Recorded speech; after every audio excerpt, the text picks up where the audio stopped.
മിജി ഓഫീസിലെത്താൻ ഇന്ന് ലേറ്റ് ആവുമെന്ന് മനസ്സിലാക്കിയിട്ട് രണ്ട് കാര്യങ്ങൾ ഓൾറെഡി ചെയ്തു വെച്ചു.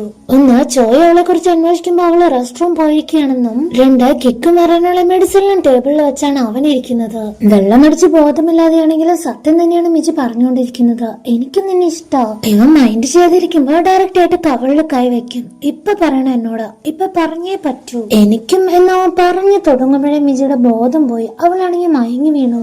മോർണിംഗ് കണ്ണു തുറന്നപ്പോഴാണെങ്കിൽ ഹോസുവിന്റെ ഫ്ലാറ്റിലും മീരയുടെ വേഷത്തിൽ നിൽക്കുമ്പോഴാണ് പൊട്ടി ഇഷ്ടം പറയേണ്ടത്. അവൻ എന്ത് വിചാരിച്ചു കാണും? ഇനി അവനെങ്ങനെ ഫേസ് ചെയ്യുമെന്ന് ആലോചിച്ചിരിക്കുമ്പോഴാണ് അവനത് നൈസായിട്ട് ഡീലാക്കുന്നത്. ഇത് ഹാങ് ഓവർ മാറാനുള്ള മെഡിസിൻ ആണ്. താഴെ നിനക്ക് ടാക്സി വെയിറ്റ് ചെയ്യണോ? ഓഫീസില്ലേ? ഫോൺ എടുക്കുന്നു, ബാഗ് എടുക്കുന്നു, റെഡി ആയിട്ട് ഇറങ്ങി വരുമ്പോ ഹോസുവിനും ആ ഒരു പ്രഷർ ഫീൽ ആവുന്നുണ്ട്. പക്ഷെ ഭയങ്കര കാം ആൻഡ് ക്വയറ്റ് ആയിട്ട് ഹോസു അതെല്ലാം തന്നെ ഡീൽ ചെയ്യും. ഒരുവിധം ഓഫീസത്തെ ഡ്രസ് എല്ലാം പ്രോപ്പർ ആക്കുമ്പോഴാണ് ഷിന്നു ഇത് കാണുന്നത്. പബ്ലിക് മാനേഴ്സ് നിനക്ക് ഇല്ലാതായോ? അവളാണെങ്കിൽ നൈസായിട്ട് മുങ്ങാൻ നോക്കിയതാണ്. പക്ഷെ ചോദിയാണെങ്കിൽ നീ ഇതെങ്ങോട്ടാ മീറ്റിംഗ് അറ്റൻഡ് ചെയ്യുന്നില്ല? ആകെ കൺഫ്യൂഷൻ. സിഇഒ ഉണ്ട്, പുതിയ HQ പ്രൊജക്ടിനെ പറ്റിയുള്ള ഡിസ്കഷൻസ് നടക്കുകയാണ്. ഷിനോട് ഇപ്പൊ എന്ത് ക്വസ്റ്റ്യൻ ചോദിച്ചാൽ അവന് ആൻസർ ഇല്ല. മിജി കണ്ണു പൂട്ടി ആൻസർ കൊടുക്കും. കാരണം റോസ റെസ്റ്റോറന്റ്, അതിലേക്കുള്ള വഴി, അവിടെയുള്ള ആൾക്കാർ എല്ലാം തന്നെ അവൾക്ക് ഭയങ്കര പരിചയമാണല്ലോ. ഇവരാരും ആ ഒരു സൈറ്റിലേക്ക് വന്നിട്ട് കൂടിയില്ല. അതുകൊണ്ട് ഇംപ്രഷൻ മൊത്തം അവൾക്ക് കിട്ടുന്നത് ചോയ്ക്ക് ഇഷ്ടാവുന്നില്ല.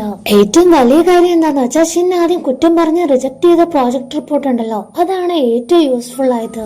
എന്റെ കഷ്ടപ്പാടൊന്നും വെറുതെ ആവില്ലെന്ന് എനിക്ക് മുന്നേ തന്നെ അറിയായിരുന്നു.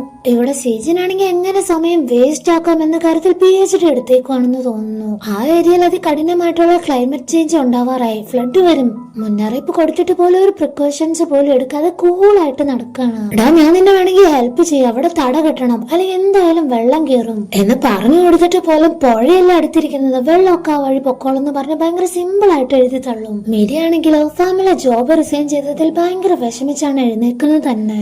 ഇനി പോകുന്നില്ലാത്തതിന്റെ റീസൺ അവളെ സീജനെ കുറിച്ച് ഇറങ്ങിയ റോമോസ് ആണെന്ന് അറിഞ്ഞപ്പോ മുതൽ അമ്മയ്ക്ക് ഭയങ്കര മനപ്രയാസം. നേരെ ഗോവിന്റെ അടുത്ത് ചെന്ന് കാര്യം പറയണ, നീ അവളൊന്ന് സമാധാനിപ്പിക്കടാ, അവൾക്ക് ആകെ വിഷമായിരിക്കും. അവനെ എന്തൊക്കെയോ പറയുന്നുണ്ട്. പക്ഷെ അവളാണെങ്കിൽ റോമയിൽ പുറത്തിറങ്ങുന്നില്ല. സോ എവിടെയെങ്കിലും ഒന്ന് കൂട്ടിക്കൊണ്ടുപോയി അവളുടെ മൈൻഡ് ഒന്ന് റിലാക്സ് ആക്കിപ്പിക്കുക. അമ്മ തന്നെ പെർമിഷൻ കൊടുക്കും. കാരണം മിജി റൂമിനുള്ളിൽ പണ്ട് കഴിഞ്ഞുകൂടിയത് 1-2 മാസങ്ങളൊന്നും അല്ല, 3 വർഷങ്ങളാണ്. ഹൊസു ഇപ്പൊ തലേന്ന് നടന്ന കാര്യങ്ങളെല്ലാം ആലോചിച്ച് നോക്കാണ്. എനിക്ക് നിന്നോട് പറയണെന്നൊക്കെ ഉണ്ട്. പക്ഷെ അത് ഇങ്ങനെ ഒരു സിറ്റുവേഷനിലല്ല ഞാൻ വിചാരിക്കുന്നത്. രണ്ടുപേരെ ഫേസ് ടു ഫേസ് വന്ന് ഹൊസു ആണെങ്കിൽ കണ്ണിങ്ങനെ ക്ലോസ് ആക്കുന്ന ടൈമിലാണ് അവളുടെ റിലേ കട്ടായത്. അവൾ അടുത്ത് വന്നപ്പോ ഞാൻ എന്തിനാ കണ്ണടച്ചെന്നാണ് ഹൊസുവിന് എത്ര ആലോചിച്ചിട്ടും മനസ്സിലാവാത്തത്. അത് ഇച്ചിരി മോശമായി പോയി. ഇവിടെ മെരി സീജനായിട്ട് ലാസ്റ്റ് ആയിട്ട് സംസാരിച്ച കാര്യങ്ങളെല്ലാം ആലോചിച്ച് നോക്കുവാണ്. നമ്മളെ പറ്റി റോമാൻസ് സ്പ്രെഡ് ആവുന്നുണ്ട്. അതിനുള്ള കാരണം അങ്ങ് ഒഴിവാക്കാനാണ് ഞാൻ ഈ ജോബ് കിറ്റ് ചെയ്യുന്നത്. ഇത്ര ചെറിയ കാര്യത്തിന് ആരെങ്കിലും ജോബ് കളയാന്നൊക്കെ സീജന് ഒരുപാട് പറഞ്ഞു നോക്കിയതാണ്. എന്തായാലും മെരി ഒരു തീരുമാനം എടുത്തോ. അതിപ്പോ മിജയുടെ കോള് വരുമ്പോ അവളെ അറിയിക്കും. ഞാൻ എവിടെയായാലും എന്റെ പ്രശ്നങ്ങളൊന്നും മാറുന്നില്ല. ഇവിടെയാണെങ്കിൽ എനിക്ക് എന്റേതായ പ്രശ്നങ്ങളുണ്ട്. നെക്സ്റ്റ് വീക്ക് എല്ലാം നമുക്ക് പഴയതുപോലെ ആക്കാം. മിരി മിരിയായും മിജി മിജിയായിട്ടും മാറിക്കോട്ടെ. ഇത്ര പെട്ടെന്നോ? മിജിക്കാണെങ്കിൽ ചെയ്തു തീർക്കാൻ ഒരുപാട് കാര്യങ്ങൾ ബാക്കിയുണ്ടായിരുന്നു. ആദ്യം ഞാനുണ്ടാക്കിയ പ്രശ്നങ്ങളൊക്കെ ഒന്ന് സോർട്ട് ഔട്ട് ചെയ്യണം. അവള് വരുമ്പോ അവൾ ഒന്നിനെ കുറിച്ചും വറീഡ് ആവാൻ പാടില്ല. അതാലോചിച്ചോണ്ടിരിക്കുമ്പോഴാണ് ടേ വരുന്നത്. അവൻ മിരിയുടെ കാര്യത്തിൽ ഭയങ്കര കെയറിംഗ് ആണ്. നിന്റെ പുതിയ പ്രോജക്റ്റിൽ നീ വർക്ക് ചെയ്യാൻ പോകുന്നത് മിസ്റ്റർ പാർക്ക് ആയിട്ടായിരിക്കും. അവള് കുറച്ച് ടഫാണ്, നിനക്ക് ഹാൻഡിൽ ചെയ്യാൻ പറ്റുമെന്നറിയില്ല. ജോണൊക്കെ എന്തോ അർജന്റ് കാര്യം ഹൗസ്ബൻഡിന്റെ അടുത്ത് പറയാനുണ്ടെന്ന് പറഞ്ഞ് അവനെ വിളിച്ചു വരുത്തും. പക്ഷെ വലിയ അത്യാവശ്യമൊന്നുമില്ല, ജസ്റ്റ് ഫോട്ടോ എല്ലാം എടുക്കലാണ് പരിപാടി. നാളെ നീ ഫ്രീ ആണെന്ന് ചോദിച്ചപ്പോ ഹൗസ് ഫ്രീ ആണെങ്കിലും അല്ലെന്ന് ഡയറക്റ്റ് ആയിട്ട് തന്നെ പറഞ്ഞു. അപ്പൊ ജോണ എന്താ ചെയ്തേ? എന്നാ ശരി, നമുക്ക് മറ്റൊന്ന് കാണാം. അതിനവന് തീരെ ഇൻട്രസ്റ്റ് ഒന്നും ഇല്ല.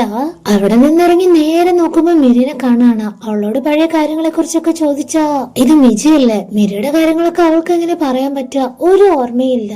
ഇത് ഹൊസും ജൂണെ ഒരുപോലെ തന്നെ നോട്ട് ചെയ്യുന്നുണ്ട്. അവർക്ക് എന്തോ ഒരു ഡൗട്ട്. ശരി, എന്തായാലും നമുക്ക് നാളെ മീറ്റ് ചെയ്യാന്ന് പറഞ്ഞ് ഹോസ് ജൂണയുടെ കൂടെ പോകുന്നത് കാണുമ്പോ അവൾക്ക് എന്തോ ഉള്ളിലൊരു സങ്കടം. ഇവിടെ ജൂണയ്ക്ക് ഹോസുവിനോട് എന്തോ ഒരു ക്രഷ് ഉണ്ടെന്ന് ഫ്രണ്ട്സിൽ ഒരാൾ മനസ്സിലാക്കി. ഇവൾ ഇത്രയും വലിയ ബിൽഡപ്പ് ഒക്കെ കൊടുത്ത് വർക്ക് ചെയ്യുന്നത് സ്വന്തം പ്രൊജക്ട് ഒന്നും അല്ല, ഒരു കോൺട്രാക്ട് വർക്കാണ്. ഇക്കാര്യം അവളുടെ ടീംമേറ്റ്സ് ഒക്കെ ഓൾറെഡി തന്നെ ഹോസുവിന്റെ അടുത്ത് പറഞ്ഞിട്ടുണ്ട്. ഇനി വല്ല റിലേഷൻ വല്ല ആവുകയാണെങ്കിൽ അതിന് മുന്നേ തന്നെ പൊട്ടിക്കോട്ടെ എന്ന് വിചാരിച്ച്. ഇതിപ്പോ ജൂൺ അറിയുമ്പോൾ അവൾക്ക് വല്ലാത്ത മനപ്രയാസമായി.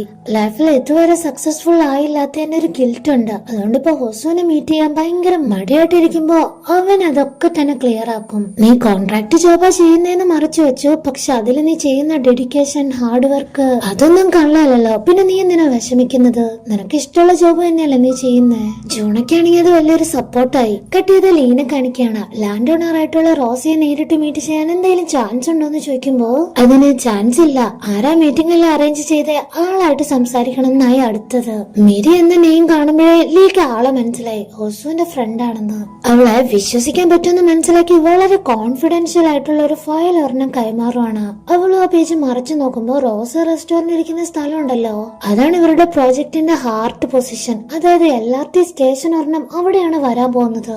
ഈ കാര്യം അറിഞ്ഞ ആ സ്ഥലത്തിന്റെ ഡിമാൻഡ് വളരെ ഹൈ ആയിരിക്കും. സോ ആർക്കും തന്നെ അറിയില്ല ഈ കാര്യം. ഇത്രയും ഇമ്പോർട്ടന്റ് ആയിട്ടുള്ള ഒരു കാര്യം മിരി എങ്ങനെ ഹാൻഡിൽ ചെയ്യാം എന്നറിയാൻ കൂടിയാണ് ലീ ശ്രമിച്ചുകൊണ്ടിരിക്കുന്നത്. ടെൻഷൻ അടിച്ച അവളുടെ കൈയെല്ലാം തന്നെ വിറച്ചു തുടങ്ങി. ഈ ടൈമിൽ തന്നെയാണ് റോസിയെ ഹോസ്പിറ്റലിൽ നിന്ന് പിക്ക് ചെയ്യാൻ പോകേണ്ടി വരുന്നതും. ആ ഫയല് പെട്ടെന്ന് ഒളിപ്പിച്ചതാണെങ്കിൽ ഏതൊരു കവറില. പിന്നെ ആ കാര്യത്തെ കുറിച്ച് അവള് മറന്നും പോയി. അന്ന് മിരി അവിടെ വന്നില്ലായിരുന്നെങ്കിൽ ആ വീട്ടിൽ റോസിയുടെ അവസ്ഥ എന്തായിരുന്നേനെ. സോ അതിനവളോട് ഇച്ചിരി ദേഷ്യപ്പെട്ട സ്നേഹത്തോടെ താങ്ക്സ് പറയാണ്. റോസി പുറമെ കാണിക്കുന്ന ദേഷ്യം ഒന്നും തന്നെ ഉള്ളിൽ വെക്കാറില്ല. ആളൊരു പാവാണ്. വീടത്തെ എവിടെയെല്ലാം നോക്കുമ്പോ റോസിയുടെ ഒരു കുഞ്ഞിലെ ഫോട്ടോ കാണാം. കൂടെ ഒരു ഫ്രണ്ടും ഉണ്ട്, റോസ ആൻഡ് സംഗ്വോൾ. അന്നൊരു കടലിനെ കുറിച്ച് കവിത എഴുതിയില്ലേ, അതിലും സംഗ്വോൾ എന്ന നെയിം ഭയങ്കരമായിട്ട് പ്രതിപാദിച്ചിരുന്നു. അതാരാണ്, എന്താണ്, അങ്ങനെ കൂടുതൽ ക്വസ്റ്റ്യൻ ഒക്കെ ചോദിക്കുന്നത് റോസ കംപ്ലീറ്റ് ആയിട്ട് ഇപ്പൊ അവോയ്ഡ് ചെയ്യും. മനഃപൂർവ്വം തന്നെ എന്തോ ഒരു പ്രശ്നമുണ്ട്. ജോണയും അവിടെ തന്നെ ഉണ്ടല്ലോ, നീ ഹൊസുവിനെ ഒരുപാട് തവണ മീറ്റ് ചെയ്യാറുണ്ടല്ലേ ഈയിടെയായിട്ട്? ആ ഒരു ക്വസ്റ്റ്യൻ കേൾക്കുമ്പോ തന്നെ അവള് തിരിച്ചു, നിനക്ക് ഹൊസുവിന് വല്ല നോട്ടം ഉണ്ടോ? എനിക്കോ അങ്ങനെ വരാനേ ചാൻസ് ഇല്ല. ഹൊസുവിന് ജൂണയ്ക്ക് ഇഷ്ടമാണെന്ന് അവൾ എന്തായാലും സമ്മതിച്ചു കഴിഞ്ഞു. പക്ഷെ അവൻ എപ്പോഴും എന്റെ അടുത്ത് നോർമൽ ആയിട്ടാണ് ബിഹേവ് ചെയ്യുക. എന്നെ കാണുമ്പോ ഒരു എക്സൈറ്റ്മെന്റ് ഉണ്ടല്ലോ, അത് വരാറില്ല. അവൾ ഇത്രയ്ക്ക് ഓണസ്റ്റ് ആയതുകൊണ്ട് മിജി എന്താ ചെയ്യാന്നറിയോ, രണ്ടുപേരെയും തനിച്ച് സമയം സ്പെൻഡ് ചെയ്യാൻ വിടും. നിങ്ങൾ നടന്നോ, എനിക്ക് വേറൊരു ഇടം വരെ പോകാനുണ്ടെന്ന് എന്തോ ഒരു എക്സ്ക്യൂസ് പറഞ്ഞ് ഒഴിവാവും. അങ്ങനെ ഒരു സ്ഥലത്ത് അവൾ ഒറ്റയ്ക്ക് ഹൊസുവിനെ തിരിഞ്ഞു പോലും നോക്കാതെയാണ് പോകുന്നത്. അത് കാണുമ്പോഴേ ഫൈറ്റ് ചെയ്യാതെ തന്നെ ഞാൻ യുദ്ധം തോറ്റ ഫീലാണ്. ഇനി ഞാൻ എന്ത് ചെയ്യും? ഇവിടെ മിജിയുടെ അമ്മ അവളോട് സംസാരിക്കാൻ ഹൊസുവിന്റെ അമ്മയോട് റിക്വസ്റ്റ് ചെയ്യാണ്. ചെറുപ്പത്തിലെ ജോലിയൊക്കെ ശ്രദ്ധിച്ചോണ്ട് എനിക്ക് എന്റെ മിജിമോളെ അത്രയ്ക്കൊന്നും കെയർ ചെയ്യാൻ പറ്റിയിട്ടില്ല. പിന്നെ പെട്ടെന്ന് ചെന്ന് ഞാൻ അവളുടെ കാര്യത്തിലൊക്കെ ഇടപെടുമ്പോ അവൾ എന്താ വിചാരിക്കുക? വെറും 3 ദിവസം അവള് റൂമിൽ ഒറ്റയ്ക്ക് ഇരുന്നേനാണോ നീ ഇങ്ങനെ പാടുപെടുന്നത്? ഒരു 3 മാസമൊക്കെ ആവുകയാണെങ്കിൽ ഞാൻ വന്ന് സംസാരിക്കാം. ഇപ്പൊ നീ അവളുടെ പാട്ടിന് വിട്. സേജനാണെങ്കിൽ അവന്റെ ഗ്രാൻഡ് പയാണ് ഏറ്റവും കൂടുതൽ മിസ് ചെയ്യുന്നത്. പണ്ടൊക്കെ ഗ്രാൻഡ് പ ഉണ്ടാക്കിയതെല്ലാം തന്നെ ഇടിച്ചു പൊളിച്ച് അവന്റേതായിട്ടുള്ള ഐഡിയാസിൽ ബിസിനസ് എല്ലാം തുടങ്ങാനായിരുന്നു അവൻ വിചാരിച്ചത്. പക്ഷെ പെട്ടെന്നൊരു ദിവസം അവൻ എല്ലായിടത്തും തനിച്ചായപ്പോഴാണ് ഗ്രാൻഡ് പയുടെ വില അവൻ മനസ്സിലാക്കുന്നത്. പക്ഷെ ഇന്ന് അവൻ അതെല്ലാം തന്നെ ഗോൾഡൻ മെമ്മറീസ് ആണ്. ഈ ഒരു ചെയർ മാത്രമേ ഓർമ്മയ്ക്കായിട്ട് കൂടിയുള്ളൂ. ഇവിടെ ഹൊസുവിന്റെ റൂമെല്ലാം ക്ലീൻ ചെയ്യുമ്പോൾ റൂമിൽ നിന്ന് മിരിയുടെ ഒരു വാച്ച് കിട്ടുവാണ്. എന്താന്ന് വെച്ചാൽ അവളന്ന് വെള്ളം അടിച്ച് കിടന്നുറങ്ങിയ ടൈമിലുണ്ടല്ലോ, ആ ടൈമില് ഹൊസു തന്നെയാണ് ഈ കാര്യം അഴിച്ചു മാറ്റിയത്. അന്നൊക്കെ വെറും ഡൗട്ട് മാത്രമേ ഉണ്ടായിരുന്നുള്ളൂ. പക്ഷെ ആ നൈറ്റ് ഉറപ്പായി ഇത് മിരി അല്ല മിജിയാണെന്ന്. അവള് ഉറക്കത്തിലാണെങ്കിൽ ഹൊസുവിന്റെ കൈ പിടിച്ച്, ഞാൻ നിന്നോടൊരു സത്യം പറയണം, ഞാൻ മിരി. പെട്ടെന്ന് തന്നെ വാ പൊത്തി അല്ലല്ല ഒന്നുമില്ല എന്ന് പറഞ്ഞ് പിന്നെയും കടന്നുറങ്ങും. ആ നിമിഷം മനസ്സിലാക്കിയതാണ് ഇവള് മിജി തന്നെയാണെന്ന്. അന്ന് അവൻ എത്ര നേരം അവളെ തന്നെ നോക്കിയിരുന്നേന്നറിയോ? ഇതൊന്നും അറിയാതെ മിജി ഓഫീസിലാണെങ്കിൽ കൊടുത്ത ഫയല് മിസ്സാക്കി. എവിടെ വെച്ചെന്ന് ഒരു ഐഡിയ ഇല്ല ഇപ്പൊ. ആ ടൈമിലാണ് ഹയന്റെ കോൾ വരുന്നത്. വെഡിങ് റിസപ്ഷന് ഞാൻ വിളിക്കാൻ വരുവാണ്, നീ റെഡി ആയിട്ടിരുന്നോ, നമുക്ക് എന്തായാലും പോണം. ഹൊസു എന്തായാലും ജൂണിയുടെ കൂടെ വരുന്നേന്ന് അറിയുമ്പോ അവൻ ഈ കാര്യമൊന്നും എന്റെ അടുത്ത് പറഞ്ഞിട്ടില്ലല്ലോ. നീ അവർക്ക് കുറച്ച് പ്രൈവസി കൊടുക്കാൻ വേണ്ടി മനഃപൂർവ്വം പറയാതിരുന്നതായിരിക്കും. അതില് നിരാശപ്പെട്ടിരിക്കുന്ന കറക്റ്റ് ടൈമിൽ തന്നെ ഹൊസുവിന്റെ കോള് വരാണ്. നിധി നീ എന്തെങ്കിലും മിസ്സാക്കിയെന്ന് ചോദിക്കുമ്പോ ഇവൾക്കിപ്പോ LRT ഫയലിന്റെ കാര്യമല്ലേ ഓർമ്മയുള്ളൂ. അതുകൊണ്ട് ഡയറക്റ്റ് ആയിട്ട് തന്നെ നിന്റെ കയ്യിലാണ് ആ ഫയല്. സോ അവനോട് ഈ കാര്യം ഷെയർ ആക്കേണ്ടി വന്നു. ഇത്രയും കോൺഫിഡൻഷ്യൽ ആയിട്ടുള്ള ഒരു കാര്യം റോസിയെ അറിയിച്ചില്ലെങ്കിലല്ലേ പ്രശ്നം. നമ്മൾ ഇത്രയും കൂടെ നിന്നിട്ട് ആ ഒരു സ്ഥലത്തിനെ കുറിച്ചുള്ള കാര്യം പറയാതിരുന്ന അത് വിറ്റ് കഴിയുമ്പോ അവർക്ക് നല്ല വിഷമായിരിക്കും. അപ്പൊ ഹൊസു ആണ് പറഞ്ഞ് മനസ്സിലാക്കുക, നീ എന്തായാലും വർക്ക് ചെയ്യുന്നത് നിന്റെ കമ്പനിക്ക് വേണ്ടിയാ, അല്ലാതെ റോസിക്ക് വേണ്ടിയല്ല. ഒരു കാര്യവും ആരോട് ഷെയർ ആക്കരുത്. ഞാൻ ഈ കാര്യം ഇപ്പം തന്നെ മറക്കാന്ന് പറഞ്ഞ അവനും ബസ്സിൽ കയറി പോവും. പിന്നെ ലീനെ കാണുമ്പോഴൊക്കെ ഒക്കെ ഇവള് ഭയങ്കര നെർവസ് ആയിരിക്കുന്നത് കണ്ട് നീ ആരോടെങ്കിലും LRT സ്റ്റേഷനെ പറ്റി ഡിസ്കസ് ചെയ്തായിരുന്നോ? ഞാനങ്ങനെ ഒരിക്കലും ചെയ്യില്ല എന്ന് പറഞ്ഞ അപ്പൊ തന്നെ ഡിഫെൻഡ് ചെയ്യും. ലീപ്പ് റോസിയുടെ കുഞ്ഞിലെ ഒരു ടീം ഫോട്ടോ കാണിച്ച് ഇതിലേതാ ആളെന്ന് പറയാവോന്ന് ചോദിക്കുമ്പോഴാണ് കാര്യങ്ങൾ കൂടുതൽ കോംപ്ലിക്കേറ്റഡ് ആവുന്നത്. കാരണം ഓൾഡ് ഫോട്ടോയും ഇപ്പോഴത്തെ റോസിയും തമ്മിൽ ഒരു മാച്ചും ഇല്ല. അവിടെ എന്തോ ഒരു പ്രശ്നമുണ്ട്. എന്താ അങ്ങനെ മാച്ചൊന്നും ഇല്ലാതിരിക്കുന്നത്? ഇത് റോസ തന്നെയല്ലേ? ആ ഒരു കാര്യം തന്നെ റോസ റെസ്റ്റോറന്റിൽ പോയി ആലോചിച്ചുകൊണ്ടിരിക്കുമ്പോഴാണ് വളരെ കോൺഫിഡൻഷ്യൽ ആയിട്ടുള്ള ആ ഫയൽ ഉണ്ടല്ലോ, അത് ആള് തന്നെ എടുത്തു കൊടുത്തത്. ഇത് നിന്റെയാണോ? അവള് 1 സെക്കൻഡ് ഷോക്കായിട്ട് പെട്ടെന്ന് തന്നെ അത് വായിക്കും. ഇത് വായിച്ചു നോക്കിയായിരുന്നോ? പെട്ടെന്ന് ആലോചിച്ച് നോക്കുമ്പോഴാണ് റോസയ്ക്ക് വായിക്കാൻ അറിയില്ല, എന്തോ ഒരു ബുദ്ധിമുട്ടുണ്ടെന്നുള്ള കാര്യം അവള് ആലോചിക്കുന്നത്. അവനോട് ഈ കാര്യത്തെ പറ്റി സംസാരിക്കുമ്പോൾ അവൻ ഭയങ്കര കൂളായിട്ട് എന്റെ ഒരു ഫ്രണ്ടിന് ഇങ്ങനെ ഒരു കാര്യം ഉണ്ടായിരുന്നു, ഡിസ്ലെക്സിയ എന്നാണ് ഈ ഒരു അവസ്ഥയ്ക്ക് പറയുക. സിമ്പിൾ ആയിട്ടുള്ള ചെറിയ ചെറിയ വാക്കുകൾ മാത്രമേ വായിക്കാൻ പറ്റുള്ളൂ. റോസയ്ക്കാണെങ്കിൽ അതുപോലും പറ്റുന്നില്ല. നമ്മളിങ്ങനെ ഡൗട്ട് ആയിട്ട് ചോദിക്കുമ്പോ അപ്പൊ ആളുടെ ഡിഗ്രി സർട്ടിഫിക്കറ്റ് എല്ലാം തന്നെ ഫേക്ക് ആണെന്നാണോ നീ പറഞ്ഞു വരുന്നേ? അല്ല, പക്ഷെ നമ്മളോടൊന്നും പറയാത്ത എന്തോ ഹൈഡ് ചെയ്യുന്ന ഒരു കാര്യം ഉള്ളതുപോലെ. ഹോസുവാണെങ്കിൽ ആൾക്കൊരു അഡ്വൈസ് കൊടുക്കും, നമുക്കൊരു കാര്യത്തെ കുറിച്ച് കംപ്ലീറ്റ് ആയിട്ട് അറിയില്ലെങ്കിൽ മിണ്ടാതിരിക്കുന്നത് തന്നെയാണ് നല്ലത്. നെക്സ്റ്റ് ഡേ ആണ് വെഡിങ് റിസപ്ഷൻ. ഹ്യോൻ കാറായിട്ട് വന്ന് മിജിനെ പിക്ക് ചെയ്ത്, മിരി ഇന്നത്തെ പാർട്ടിയിൽ നീ പ്രതീക്ഷിക്കാത്ത 2 പേര് വരുന്നുണ്ട്, സർപ്രൈസ് ആവാൻ നീ റെഡി ആയിക്കോ. സെയിം ടൈം തന്നെ ഒരു കാറൊക്കെ ആയിട്ട് മിരിനെ ഭയങ്കര ശല്യപ്പെടുത്തലാണ്. ലാസ്റ്റ് ഒടുവിൽ നിവർത്തിയില്ലാതെ വന്നപ്പോ അവൾക്ക് ആ കാറിൽ കയറി പോകേണ്ട വന്നു. കുറെ നേരമായിട്ട് ഇവൻ എങ്ങോട്ടാ പോകുന്നതെന്നൊന്നും പറയുന്നില്ല.